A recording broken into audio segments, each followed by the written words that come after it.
Okay, so we are heading over to Van City, baby, and expanding on the conversation we had had last night, where I, maybe admittedly, was a little bit harsh on one particular Vancouver Canucks forward, Brock Boeser.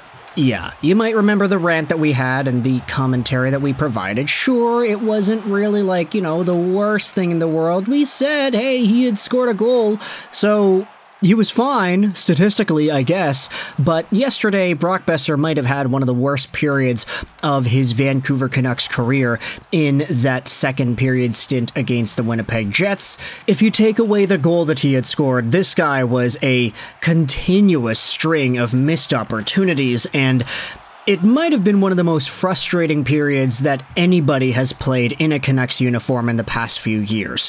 Yeah, I get it, he was putting himself in good opportunities to score goals and get these prime scoring opportunities, but the fact that he fumbled every single one of them, except for the one chance that did go in, and he messed up a 5-on-2 opportunity, it kind of speaks for itself. But anyways, today we are expanding on the Brock Boeser conversation because of a few articles published around the Winnipeg Jets and their beat. This show is brought to you by ExpressVPN. Go out there and check out the first link in the description if you want to save some money on your VPN, get some free months, and support this YouTube channel all in the process. But I'm also going to leave links to 2 different articles in the description.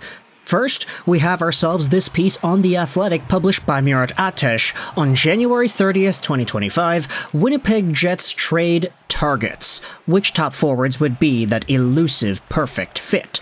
Of course, The Athletic is paid for material, so we're not going to go out there and screenshot this piece directly. Instead, we had ourselves a bunch of Instagram posts and people going out there and talking about what was written about. It makes loads of sense that the Winnipeg Jets would be interested in Brock Boeser. That was one of the quotes on the article, and if you go out and read the entire piece yourself, there is a really deep dive onto Brock Boeser and Winnipeg. And in fact, it's talked about in this piece that the Winnipeg Jets' apparent interest in Boeser extends literally into the past decade.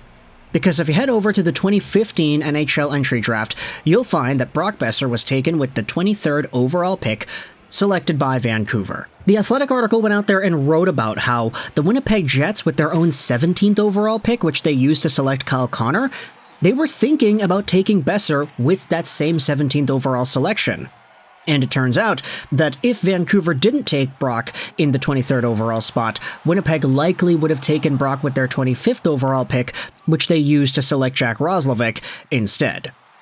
Murat Atesh and Cam Robinson go out there and collab on this piece, talking about how Winnipeg really did want to take Brock Boeser, and it's written here that it does make sense if the Jets would still be interested in the Canucks winger. There then is a discussion about the fit and what you could do to place Brock Boeser into the lineup. You could put Perfetti in between Ehlers and Boeser on a scoring line. That's talked about there, obviously keeping the top line with Mark Scheifele, Kyle Connor together, so there would be some really good versatility in Winnipeg if there wasn't already versatility there. And it is brought up here as well in the article that there might be a little bit of concerns at the fact that Brock has never really driven his own line, and that has always been one of the main contributing things to Brock Boeser discourse in the Vancouver market here, and we'd already spoken about some of this in yesterday's post-game video, but ever since JT Miller was traded, there was this idea floating around saying, hey, what's Brock gonna do now?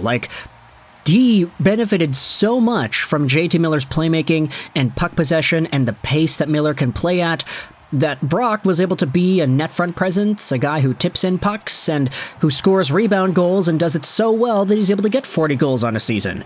Not 40 goals where he's on the rush and sniping it like in his rookie year, but 40 goals as being the extra final touch on a scoring play. Without Miller, and especially playing with DeBrusk, who is a passenger in his own right, and Elias Pettersson, who hasn't really been all too great this season, let's be real here, there was already some concern as to whether or not Brock's scoring would fall off a cliff too, and to be fair, he did get himself a goal yesterday, and while I won't back down from the fact that he was really, really disappointing outside of the one goal he had scored, he still scored a goal, which I guess is what you need to do if you have Brock Boeser on a line, right? You need to be able to set him up, you need to be able to do all of the heavy lifting around Brock and then send the puck over to him or to the front of the goal or whatever.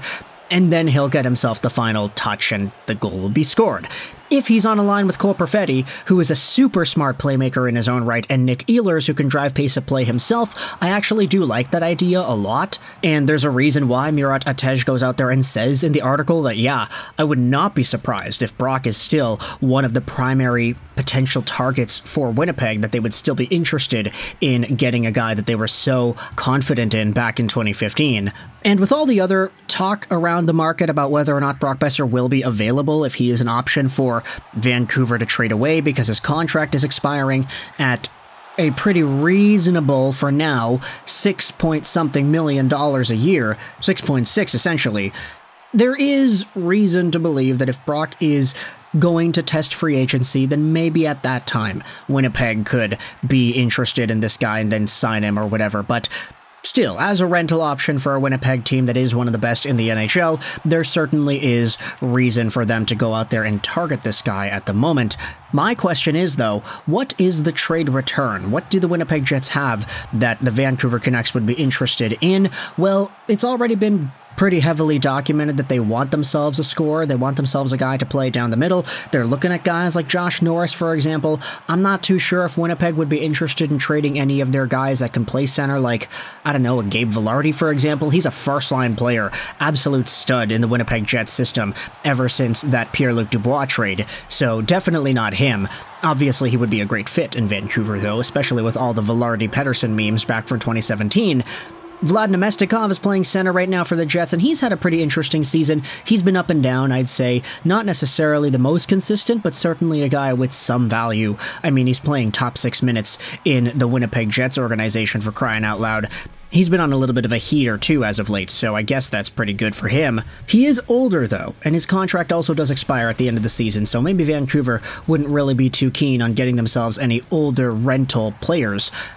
Prospect-wise, I think the Winnipeg Jets do have some guys that are notable and potentially worth bringing up here, although it has been noted that the Canucks do want guys that can help them out right now.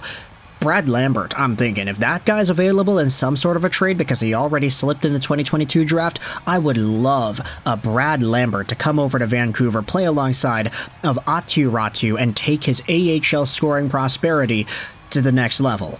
He had produced pretty well in 23-24 with the Manitoba Moose, but this season he has definitely taken a step back, so maybe that's enough of a deterrent to get him out of any trade conversations if you're a Vancouver team looking for youth, but still, if it's like Brad Lambert and a pick for Boeser and the Canucks can trade away the pick for a center that they could use instead, honestly, I buy into it. I mean, maybe I'm just super high up on Brad Lambert, and I really would be okay with trading away Brock Boeser, but still, jumping back over to Boeser, I did say I wanted to leave 2 articles in the description. I wanted to dive into this piece, also published on the Hockey News. This was from Julian Goggio from February 3rd, 2025. Which forwards should the Jets target at the trade deadline? There is indeed a space for Brock Boeser that is posted about over here.